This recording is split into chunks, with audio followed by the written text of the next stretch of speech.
Assalamualaikum warahmatullahi wabarakatuh. Berjumpa lagi dengan saya di episode yang keempat ini. Kita akan melanjutkan materi kelas 9 semester 1 KD 3.2, yaitu di subbab materi yang kedua tentang stating purpose atau menyatakan tujuan. Dalam stating purpose atau menyatakan tujuan ini nanti kita menggunakan dua conjunction atau dua kata hubung. Kata hubung yang pertama menggunakan to atau in order to, dan kata hubung yang kedua menggunakan so atau so that.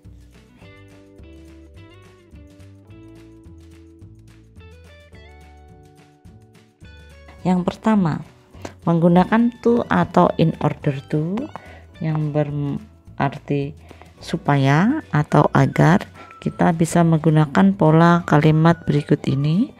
Yang pertama, subjek diikuti modal yaitu can, could, should atau must, kemudian diikuti verb one, kemudian menambahkan purpose-nya to atau in order to, diikuti verb 1, kemudian objek dan adverb.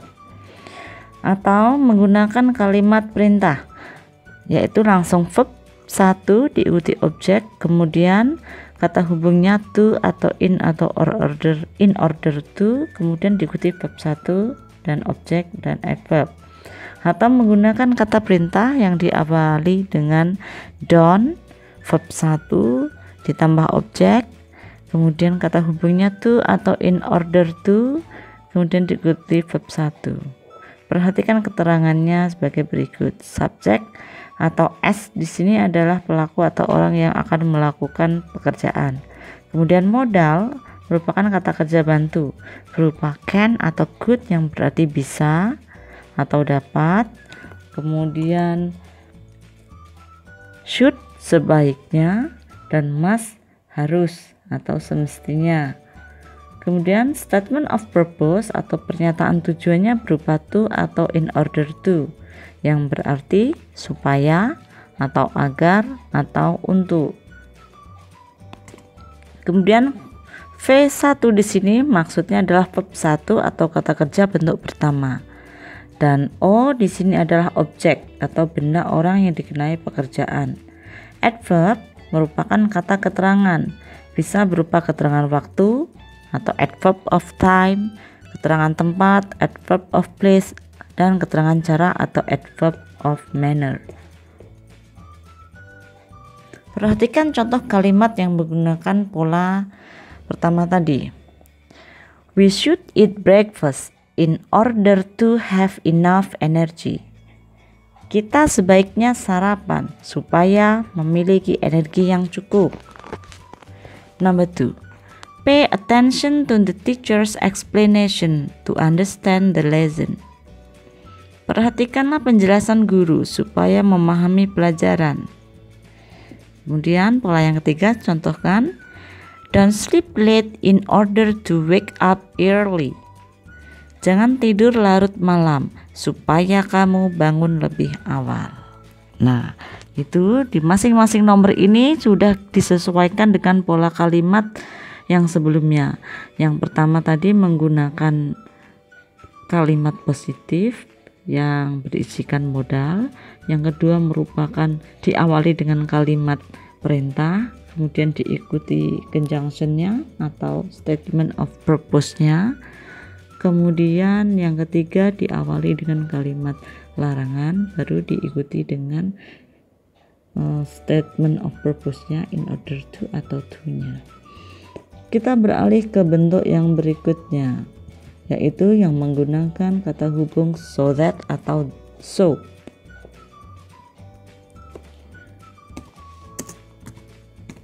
Ya, sama seperti yang di pola nomor 1 tadi, agak sedikit berbeda nanti di setelah kata hubungnya ya.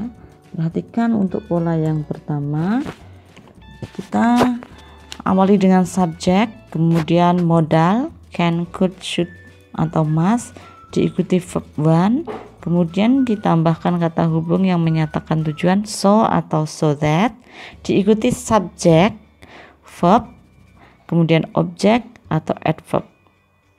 Ya.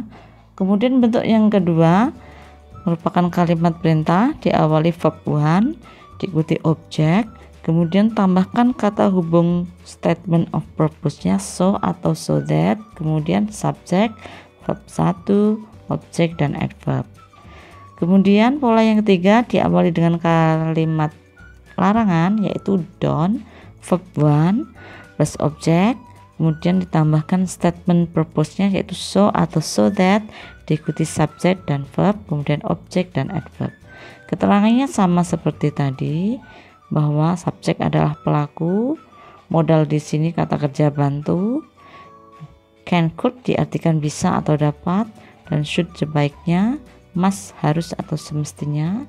Kemudian statement of purpose-nya atau pernyataan tujuan di sini menggunakan kata hubung berupa so atau so that yang berarti sehingga atau maka dari itu.